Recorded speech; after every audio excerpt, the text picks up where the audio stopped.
World affairs मैं हूं प्रशांत Dhawan. Now recently इस टॉपिक पर बहुत से आर्टिकल्स पब्लिश हुए हैं कि पाकिस्तानी टैंक्स इस कंडीशन में नहीं है कि भारत से लड़ पाए। यहां पर आप देख पाओगे tanks not in working condition when x Pakistani army chief, जो जनरल बाजवा पाकिस्तान के पूर्व आर्मी चीफ थे, इन्होंने पाकिस्तान के जर्नलिस्ट को ओपनली ये कहा था, करीब 20 से लेकर 25 जर्नलिस्ट को ये बात ओपनली कही थी कि इंडिया के साथ वॉर पाकिस्तान अफोर्ड नहीं कर सकता। इसके पीछे इन्होंने बताए बहुत सारे रीज़न।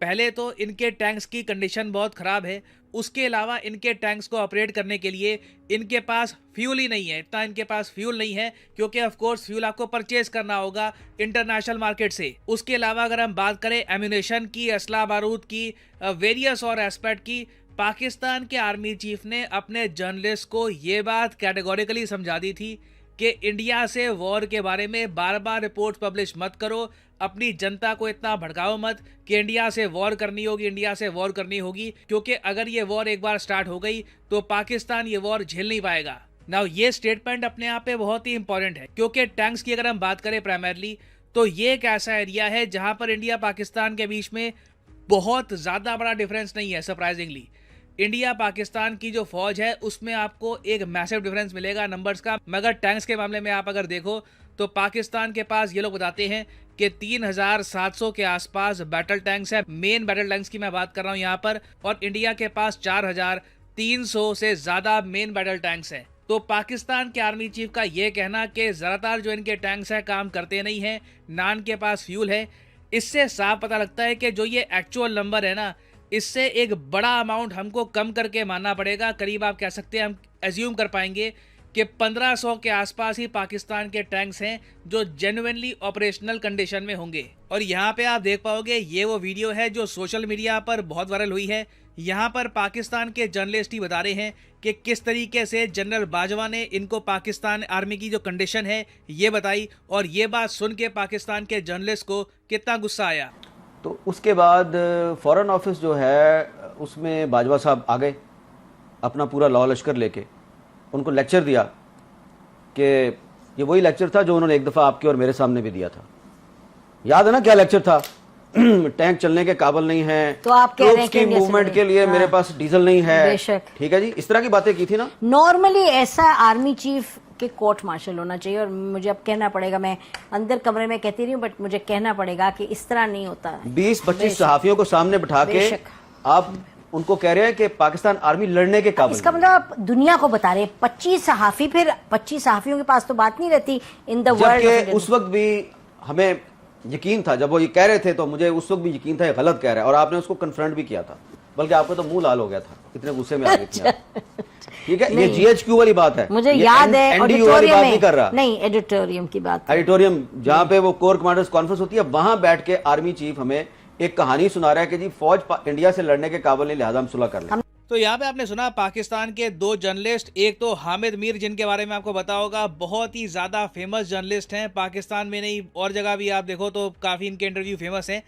तो ये बैठकर एक पाकिस्तान की जर्नलिस्ट से डिस्कस कर रहे थे कि याद है आपको कि 2021 में किस तरीके से बाजवा ने सब जर्नलिस्ट को बुलाया था और ये समझाया था कि इंडिया के साथ वॉर नहीं हो सकती। और आप अगर सोच रहे हैं कि बाजवा को ये बात समझानी क्यों पड़ी, रीज़न देखो इसका ये है कि आर्टिकल 370 हटने के बाद ना कश्मीर में सिचुएशन इम्प्रूव हुई है, और ये बात पाकिस्तान के लोगों को कभी एक्सेप्टेबल थी नहीं।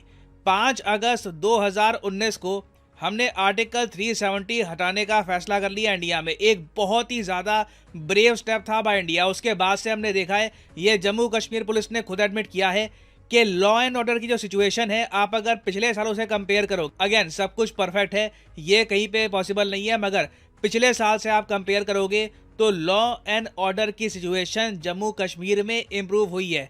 88% का ड्रॉप दिखा है लॉ एंड ऑर्डर के इंसिडेंट्स में। तो ओवरऑल देखिए, आर्टिकल 370 हटने के बाद कश्मीर में इन्वेस्टमेंट्स बढ़ी हैं, स्थिरता आई है, और ये बात देखो पाकिस्तान के लोगों को एक्सेप्टेबल थी नहीं। तो इसलिए पाकिस्तान के मीडिया में, इनकी जनरल पब्लिक में बहुत सारे लोग थे जो ये डिमांड कर रहे थे कि एक बार को इंडिया के अगेंस्ट मिलिट्री एक्शन लिया जाए। और आपने देखा होगा उस टाइम 2019 से लेकर 2021 के बीच में पाकिस्तान के उस टाइम जो पीएम थे इमरान खान, इन्होंने भी काफ़ी बार हिंट देकर ये कहा था कि कश्मीर की जो फाइनल फ्रीडम स्ट्रगल है ये शुरू हो जाएगी अक्टूबर में, हम कुछ बड़ा कर देंगे, बहुत कुछ एक बड़ा होने वाला है पाकिस्तान की तरफ से।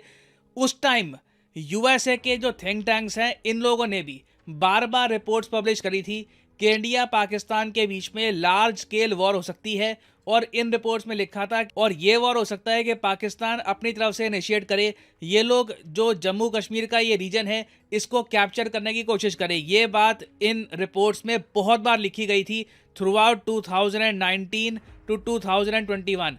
तो ये जो रिपोर्ट्स आ रही है, जो पाकिस्तान के लोगों की डिमांड थी, ये रियलिटी से बहुत दूर थी। पाकिस्तान की आर्मी कहीं से भी कैपेबल नहीं थी कि इंडिया से एक वॉर लड़ पाए। ये बात इनके जनरल ने जब इनके लोगों को बताई तो इनके लोगों को काफ़ी गुस्सा आ गया। उनको लगा कि यार ये जनरल तो पाकिस्तान की तरफ बात नहीं करता, ये तो बहुत ज़्यादा एंटी पाकिस्तान है। और फिर देखो एक बहुत ही इंटरेस्टिंग बात ये भी है, इस इंटरव्यू में यही बताया गया कि बाजवा का एक बड़ा प्लान ये भी था कि 2021 में पाकिस्तान पीएम मोदी को इनवाइट करेगा पाकिस्तान में, और उस टाइम एक हिस्टोरिक बातचीत होनी थी कश्मीर को लेकर ताकि परमानेंट बेसिस पर एक पीस स्थापित हो पाए। सीज फायर तो एग्री हो गया था, उसके बाद परमानेंट पीस की बात चल रही थी, मगर इमरान खान ने ये सारा प्लान वीटो कर दिया ना। ये जो दो जर्नलिस्ट हैं, हामिद मीर और जो दूसरी जर्नलिस्ट हैं, इन दोनों के हिसाब से प्लान ये था कि मोदी जी पाकिस्तान में जाएंगे, और पाकिस्तान में देखिए एक बहुत ही फेमस मंदिर है शक्तिपीठ श्री माता मंदिर, यहाँ पे मोदी जी पहले माथा टेकेंगे, उसके बाद इस्लामाबाद जाएंगे, और उस वक्त पाकिस्तान की जो मेन लीडरशिप थी प्राइमरली इनके आर्मी जनरल, उनसे मिलेंगे और कुछ बातचीत का प्लान था, ये जर्नलिस्ट ने क्लेम किया है। मगर जब ये प्लान बन रहा था ना, तो उस वक्त जो पाकिस्तान के विदेश मंत्री थे, इन्होंने इमरान खान को वार्निंग ये दी कि इलेक्शन पाकिस्तान में बहुत ज़रा करीब है, और अगर पीएम मोदी पाकिस्तान में आते हैं और इंडिया पाकिस्तान के रिलेशंस नॉर्मलाइज हो जाते हैं, दोनों कंट्रीज ट्रेड वापस स्टार्ट कर देते हैं, तो इससे देखो इमरान खान को इलेक्शन में काफ़ी नुकसान होगा। तो इसलिए ना इमरान खान और शाह महमूद कुरैशी ये बाजवा के सामने अड़ गए, और इन्होंने ये कहा कि इंडिया के पीएम की कोई भी विजिट नहीं होगी पाकिस्तान में। और ये देखो एक बहुत ही बड़ा बोन ऑफ कंटेंशन, आप कह लीजिए एक कॉन्फ्लिक्ट का एक रीजन बन गया बिटवीन इमरान खान एंड बाजवा। बाजवा को लगा कि इमरान खान इनकी बात सुन नहीं रहे। यूजुअली आप देखो पाकिस्तान में एक ट्रेंड रहता है, पीएम आर्मी चीफ की बात सुनता है। इस केस में पीएम ने कहा कि नहीं, मुझे इलेक्शन में लॉस हो जाएगा, मैं पीएम मोदी को इनवाइट नहीं करना चाहता। उस पर नहीं बोल सकता ना, क्योंकि ये स्टेट सीक्रेट के जुमरे में आता है। लेकिन हमें तो बोलना है, ये हमें तो अब आप हक इसमें की ये बात देखें कि करनी है। इमरान खान जो है वो कहता है बाजवा का कोर्ट मार्शल करें।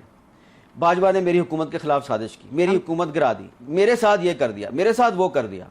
भाई जो उसने कश्मीर के साथ किया उस पर आप क्यों नहीं बोलते? नहीं, मैं आपको बताऊं, हमें जो पब्लिक स्टेटमेंट कोई आर्मी चीफ ऐसी दे दे, it is a public statement कि मैं हमारे जहाज नहीं चलते और टैंक नहीं चलते, ये तो बिल्कुल कहीं भी एक्सेप्टेबल नहीं हो सकता। और ये देखे, ये बात कर रहा था वो जब फरवरी 2019 में पाकिस्तान एयरफोर्स ने इंडियन एयरफोर्स के अटैक कैसे को नाकाम बनाया। बेशक, ठीक है, बेशक, ठीक है। और किस तरह जो है वो उनका वो पायलट भी पकड़ लिया, और रोजाना हमारी फौज के जवान जो हैं वो बॉर्डर पे और टेररिस्टों के खिलाफ लड़ते हुए अपनी बिल्कुल शहादत भी दे रहे हैं, कुर्बानियां दे रहे हैं। बेशक। और आर्मी चीफ कह रहा है मेरे टैंक नहीं चलते तो हैं, आपकी और ये कॉम्पिटेंस नहीं भी, होता। आपकी तो इससे देखो एक बात क्लियर हो जाती है कि इंडिया पाकिस्तान के रिलेशंस नॉर्मलाइज बिल्कुल नहीं होने वाले, क्योंकि एक बार को मिलिट्री पॉलिटिकल पार्टीज अपनी तरफ से कोशिश करें नॉर्मलाइज करने की, मगर इनकी जनता में इतना ज़रा एंटी इंडिया सेंटिमेंट है कि कोई ये रिस्क उठाना चाहेगा नहीं। अभी भी आप देख लो,